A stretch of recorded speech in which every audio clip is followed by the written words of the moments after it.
Hello everyone, welcome back to Bunty Babli rising. So তোমাদের সাথে আমি আমার মেহেন্দির ভিডিও শেয়ার করেছিলাম, এবার নিয়ে এলাম আমার অ্যানিভার্সারিটা নিয়ে। এই যে প্রথমেই দেখছো লাল শাড়ি পরে আমি বেশ মন্দিরে পুজো দিতে গেছিলাম সকালবেলা, তারপর বিকেলবেলা ছিল আমাদের একটা ছোট্ট করে সেরেমনি। এই যে আমরা সবাই এখানে রেডি, আমাদের দুই মাকে নিয়ে ফটো তুলেছি, আরও অনেক মানুষজনকে নিয়ে ফটোশ্যুট করা হয়েছে, কিন্তু সব এই একটা ভিডিওর মূলে তোলা সম্ভব হচ্ছে না বলে আমি ছোট্ট করে এই দিনটাকে তুলে ধরলাম।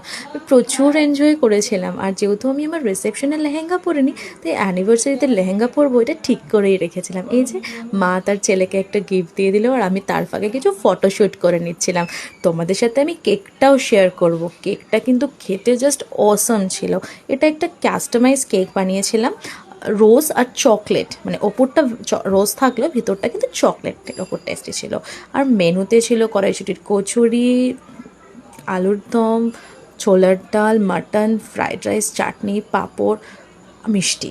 বাট পুরোটা ক্যাপচার করা সম্ভব হয়নি, জাস্ট একটু আধটু ওই আমরা যখন খেতে বসেছিলাম তখন একটু ফটো তোলা হয়েছিল। আর এই ফটোর মধ্যে আমার দাদুও আছে, তাকে ওপরে নিয়ে গিয়ে খেতে বসানো যায়নি, পায়ে ব্যথার কারণে নিচে বসেই খাওয়া হয়েছে।